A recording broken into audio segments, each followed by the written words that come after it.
जय हिंद दोस्तों, स्वागत है आप सभी का अपने YouTube चैनल एनालिसिस वाले YouTube चैनल पे। तो दोस्तों आज 19 सितंबर को सेकंड शिफ्ट का आपका एग्जाम खत्म हो गया है। तो आज की इस वीडियो में 19 सितंबर सेकंड शिफ्ट में पूछे गए जीके साइंस करंट अफेयर्स के अधिकतम रियल प्रश्न मिल गए, तो सभी प्रश्नों को देखने का प्रयास करेंगे। इससे पहले अगर चैनल पर नए तो चैनल को सब्सक्राइब कर नोटिफिकेशन बेल को ऑन कर लीजिएगा। और दोस्तों अगर आप इसका पीडीएफ पढ़ना चाहते हैं तो आप हमें टेलीग्राम चैनल से जो इसका पीडीएफ प्राप्त कर सकते हैं। चलिए शुरू करते हैं। आज का किस्सा का प्रश्न देखने को मिला था, तो चलिए प्रश्न को देखते हैं। तो पहला प्रश्न आपका देखने को आया था कि टिस्को की स्थापना कब हुआ था।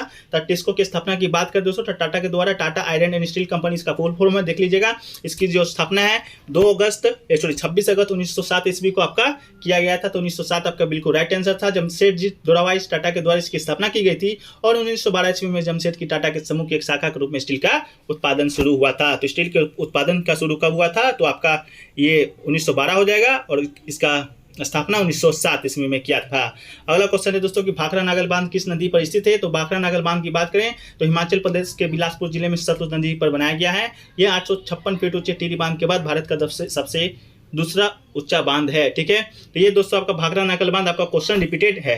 ठीक है, तो क्वेश्चन रिपीटेड हो रहे हैं दोस्तों। आपका first phase second phase third phase का एग्जाम लगभग खत्म हो गया है। तो आप लोगों के लिए 17 अगस्त से लेकर 15 सितंबर और 18 सितंबर तक का पीडीएफ ऑनलाइन फॉर्मेट में तैयार किया गया है दोस्तों। मात्र 20 रुपये वार्षिक 20 रुपये की न्यूनतम शुल्क पे। तो आप इसे प्राप्त करने के लिए ऊपर दिए गए व्हाट्सएप नंबर पर संपर्क कर सकते हैं, आपको आसानी से मिल जाएगा। ठीक है, आप देख रहे हैं क्वेश्चन भी रिपीटेड हो रहे हैं। अगला क्वेश्चन पूछा गया दोस्तों सबसे बड़ा महाकाव्य है कौन है। तो आपका महाभारत बिल्कुल राइट आंसर था। महाभारत के दूसरा नाम की बात करें तो आपका जय संहिता इसका चलिए दूसरा नाम है। तो महाभारत आपका सही आंसर था।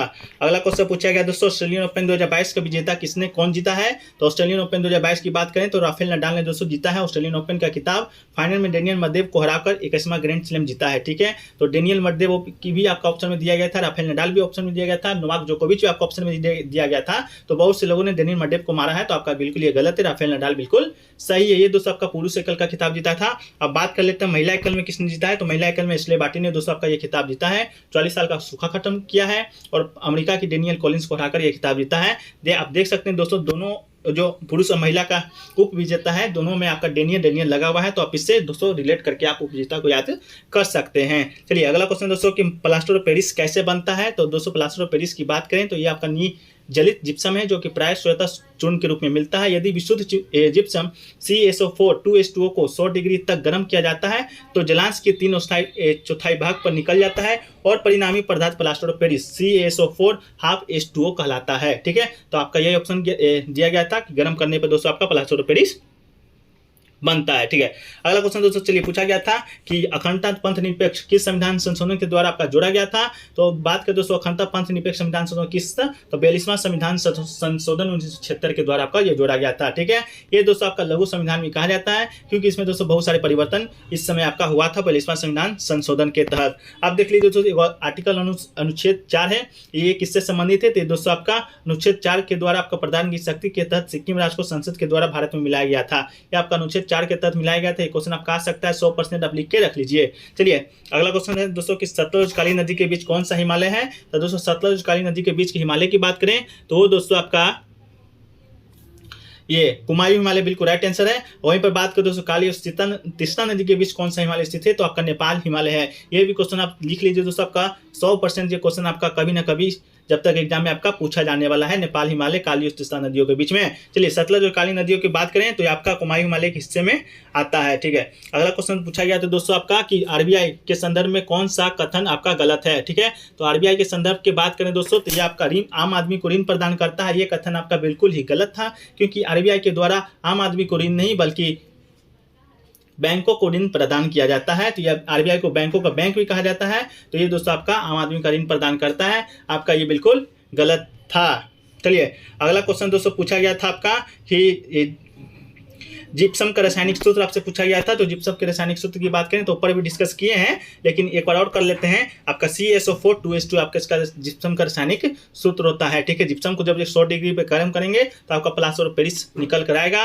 ये प्रश्न आपका पूछा गया था। चलिए अगला प्रश्न दोस्तों गोलीय दर्पण का फॉर्मूला पूछा गया था, एकदम डायरेक्ट हूबहू फॉर्मूला पूछा गया था आपसे। कोई इसके बारे में आपका जो आता है प्रश्न वो नहीं पूछा गया था, सीधे गोलीय दर्पण का फॉर्मूला पूछा गया था।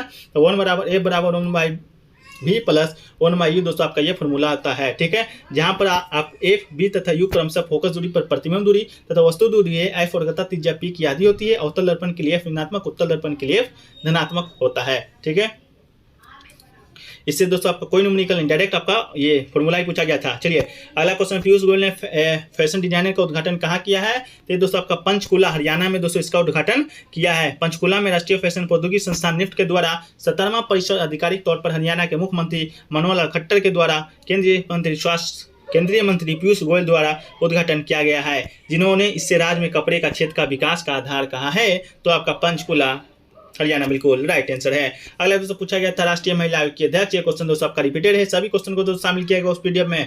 आप लेने के लिए इच्छुक हैं तो आप व्हाट्सएप नंबर पर कॉन्टैक्ट कीजिएगा। ये भी प्रश्न आपका रिपीट है। राष्ट्रीय महिला आयोग की अध्यक्ष कौन है? तो आपका दोस्तों रेखा शर्मा आपके राष्ट्रीय महिला आयोग के अध्यक्ष है, जो दोस्तों आपका 7 अगस्त 2018 से आपका पदभार संभाली हुई है अभी तक। चलिए अगला क्वेश्चन पूछा गया दोस्तों, ग्वालियर टैंक पर 1942 ईस्वी में ग्वालियर टैंक के मैदान में मुंबई में जो ग्वालियर टैंक 1942 ईस्वी में झंडा किसने फहराया था? चलिए तो ये प्रश्न दोस्तों आपसे पूछा गया था, तो इसका राइट आंसर दोस्तों अरुणा आसफ अली बिल्कुल राइट आंसर है। अरुणा आसफ अली ने 9 अगस्त को ग्वालियर टैंक मैदान में मुंबई के कांग्रेस का झंडा फहराया था और 1942 के आंदोलन के दौरान उनकी बहादुरी के लिए नायिका का दर्जा दिया गया था। अरुणा आसफ अली जयप्रकाश नारायण नेताओं को गांधी जी के राजनीतिक बच्चों भी कहते थे। चलिए अगला क्वेश्चन है दोस्तों कि जीडीपी का निर्धारण कौन करता है? तो जीडीपी को नापने के लिए दोस्तों जिम्मेदारी सांख्यिकी कार्यक्रम क्रियान्वयन मंत्रालय के तहत आने वाले सेंट्रल स्टैटिस्टिक्स ऑफिस यानी CSO यानी केंद्रीय सांख्यिकी कार्यालय के द्वारा आपका किया जाता है। ये ऑफिस ही पूरे देश के आंकड़े इकट्ठा करती है तथा उनकी कैलकुलेशन कर जीडीपी का आंकड़ा जारी करता है। अगला क्वेश्चन पूछा गया दोस्तों, प्रकाश संश्लेषण की क्रिया में रासायनिक ऊर्जा को किस प्रकार बदलता है? तो प्रकाश संश्लेषण में सौर ऊर्जा के प्रयोग से भोजन होता है और विकिरण ऊर्जा का रूपांतरण रासायनिक ऊर्जा में आपका होता है, जबकि श्वसन में भोजन के ऑक्सीकरण से ऊर्जा मुक्त होता है और भोजन में संचित रासायनिक ऊर्जा का उपयोग कर सजीव अपने विभिन्न कार्यों में करता है। अगला क्वेश्चन दोस्तों पूछा गया था आपका V बराबर I क्वेश्चन से आपका रेजिस्टेंस निकालने के लिए आया था। V बराबर I के फॉर्मूला से तो ये दोस्तों आपका V का मान I का मान दिया गया था, जिसमें R का मान आपका निकालना था। बहुत ईजी प्रश्न था, आप आशा करते हैं कि आप सभी लोगों ने बना लिया होगा। अगला प्रश्न दोस्तों, ऑक्टेव का रूल किसने दिया है? तो ऑक्टेव का नियम दोस्तों 1865 ईस्वी में ब्रिटिश रसायन जॉन न्यूलैंड के द्वारा दिया गया था और इस नियम के अनुसार यदि तत्वों को उनके परमाणु भार के अनुसार व्यवस्थित किया जाता है तो 7 तत्वों के अंतराल के बाद उनके रासायनिक भौतिक गुणों को समानता देखने को मिलती है। और यही प्रश्न आपका था, न्यूलैंड का अष्टक नियम किसके द्वारा दिया गया था? तो न्यूलैंड के द्वारा ही 1865 ईस्वी में आपका दिया गया था। 1865 ईस्वी को दोस्तों आप रख लीजिए, याद कर लीजिए। अब ये भी प्रश्न आपको देखने को मिलेगा ही मिलेगा। चलिए अगला प्रश्न दोस्तों, 8वीं अनुसूची में कितनी भाषा है? ये प्रश्न दोस्तों कहने की बात नहीं है, प्रश्न आप भी देख रहे होंगे। अगर आप रेगुलर एनालिसिस वीडियो देखते होंगे तो ये प्रश्न कितना बार पूछा गया है आप ही कमेंट सेक्शन में करके बताइएगा कि 8वीं अनुसूची वाला प्रश्न कितना बार पूछा गया है। तो बात करें 8वीं अनुसूची में कितना आपका भाषाएं शामिल है वर्तमान में, तो वर्तमान में दोस्तों आपका 22 भाषा है, लेकिन जब मूल संविधान में जोड़ा गया, मूल संविधान में आपका 14 भाषा ही था। इसके बाद दोस्तों अलग अलग ईस्वी में आपका भाषा को ऐड किया गया, जैसे 1967 में सिंधी भाषा को 21वें संविधान संशोधन के द्वारा और 1992 में 71वें संविधान संशोधन के द्वारा कोंकणी, मणिपुरी, नेपाली को शामिल किया गया।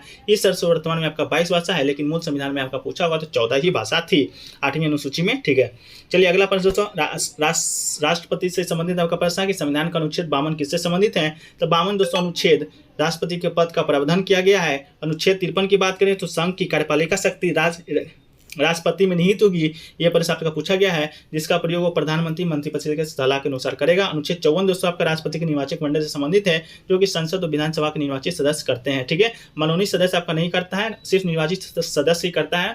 मनोनीत सदस्य इसलिए नहीं करता है क्योंकि राष्ट्रपति मनोनीत करता है। अगर मनोनीत सदस्य उसमें आपका वोट करेंगे तो ऑब्वियसली ही आपको राष्ट्रपति के पक्ष में ही वोट करेंगे। चलिए अगला क्वेश्चन पूछा गया था, सबसे कम क्रियाशील धातु कौन है? तो दोस्तों जैसा कि लोहा Fe, तांबा Cu, एल्यूमिनियम La और कैल्शियम Ca के बीच उपरोक्त प्रतिक्रिया श्रृंखला से स्पष्ट है कि कॉपर को सबसे निचले स्थान पर रखा गया। यह सबसे कम प्रतिक्रियाशील धातु है। तो आपका कॉपर आपका राइट ऑप्शन में आया होगा, तो आपका बिल्कुल राइट आंसर हो जाएगा। ठीक है, चलिए अगला क्वेश्चन दोस्तों पूछा गया था, मयूरभंज छऊ किस राज्य का लोक नृत्य है? तो दोस्तों मयूरभंज छऊ की बात करें तो ये आपका मुखौटा नृत्य है। यह आपका कहाँ का नृत्य है? मयूरभंज छऊ। तो ये दोस्तों आपका शायद उड़ीसा दिया गया था ऑप्शन में, तो उड़ीसा आपका बिल्कुल राइट आंसर हो जाएगा, मयूरभंज छऊ। इसके अलावा सरायकेला छऊ झारखंड का है और छऊ है, और मयूरभंज छऊ आप देख सकते हैं उड़ीसा का। यह प्रश्न आपसे पूछा गया था। इसके बाद पश्चिम बंगाल में पुलरिया छऊ है। सब छऊ को याद कर लीजिएगा दोस्तों, मयूरभंज छऊ आ गया है तो सब छऊ आएगा ही आएगा। ठीक है, छऊ नृत्य की बात करें तो आपका झारखंड के सरायकेला में नृत्य है। तो आपका कौन सा छऊ आपका झारखंड से संबंधित, तो आप यहाँ पर देख सकते हैं सरायकेला छऊ आपका झारखंड से संबंधित है। ठीक, चलिए दोस्तों इतना ही प्रश्न आज के सेकंड शिफ्ट में पूछे गए हैं, जो कि लगभग सभी प्रश्न मिल ही गए हैं। जो भी प्रश्न 1-2 प्रश्न छूट गए होंगे सभी को पीडीएफ में शामिल कर दिया जाएगा। पीडीएफ लेने के लिए आप हमें टेलीग्राम चैनल से जुड़िएगा, वहाँ रात को अपलोड कर दिया जाता है, जैसे इस प्रश्न आप उसमें ऐड हो जाता है। इसके अलावा 17 अगस्त से 15 सितंबर या 18 सितंबर तक का पीडीएफ प्राप्त करना चाहते हैं ऑनलाइन फॉर्मेट में, तो आप हमें व्हाट्सएप नंबर पर मैसेज कीजिएगा। व्हाट्सएप नंबर सामने दिया गया है। तो दोस्तों वीडियो को यहीं पर समाप्त करते हैं, और वीडियो कैसा लगा कमेंट सेक्शन में बताइएगा। अच्छा लगा तो वीडियो को लाइक जरूर कीजिएगा, और दोस्तों में अधिक से अधिक शेयर भी कीजिएगा। तो मिलते हैं दोस्तों नेक्स्ट वीडियो में। जय हिंद, जय भारत।